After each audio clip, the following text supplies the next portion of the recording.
Governor, you said this was a hard decision. How did you come to that 900 million figure for the VLTs? After all, you didn't bring in as much as you had estimated.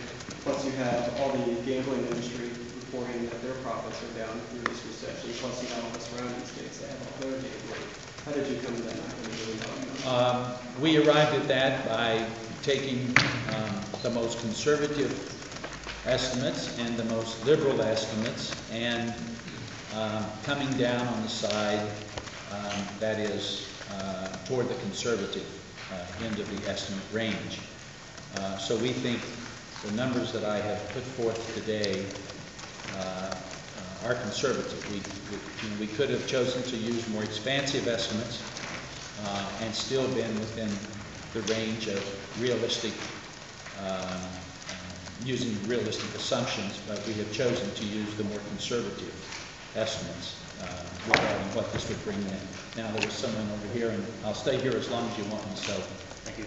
Governor, you said that this was a very difficult decision to embrace the VLT proposal, but you've also said in the past that you didn't think it was a good idea for Ohio.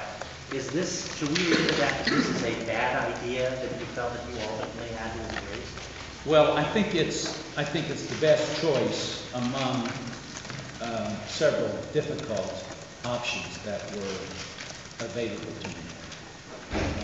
If the economy was robust, then I probably would not have made this decision. But as you know, I asked certain things of my cabinet members. I asked them to give me 10, 20, 30% scenarios as to what such reductions would mean for their agencies.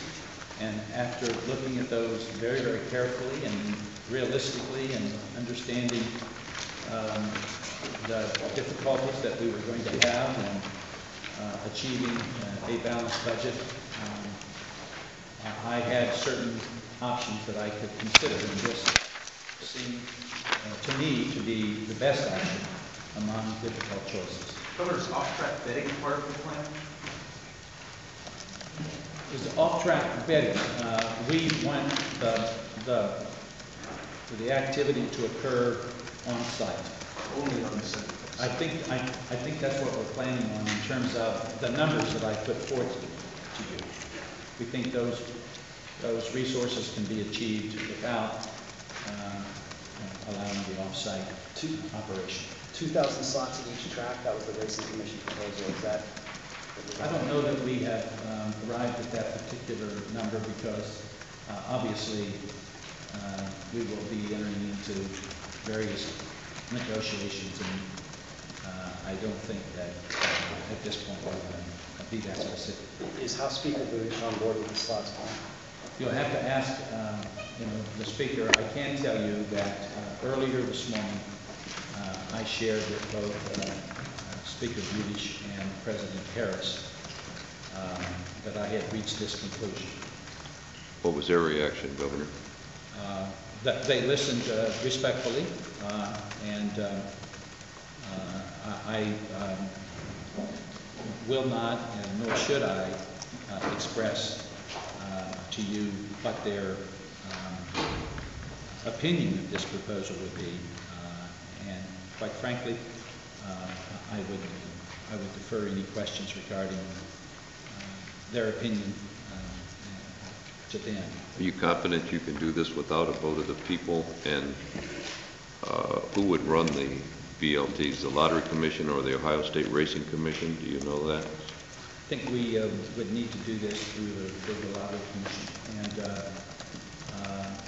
having conferred with my legal staff, we do believe that it is possible to do this through legislative action rather than an initiative that would go to a statewide level. You've mentioned before that people have rejected this 4 times. Do you think there's going to be a backlash in light of that? You know, there may be, Bill. I don't presume to know exactly what the broader reaction of people may be, but I will do my best to communicate the circumstances facing the state and the reasons that I have reached this conclusion.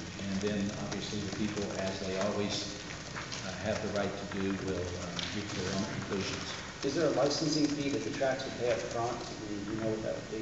There would be a licensing fee, and then there would be tax revenue collected thereafter, but we are not, at this point, prepared to talk in specifics about those kinds of arrangements, which will be subject to negotiations. Governor, can you explain how you achieved $770 million in reductions in Medicaid expenditures and what the largest share of the $1.3 billion in reductions in agency boards and commissions? I'm sorry, sir?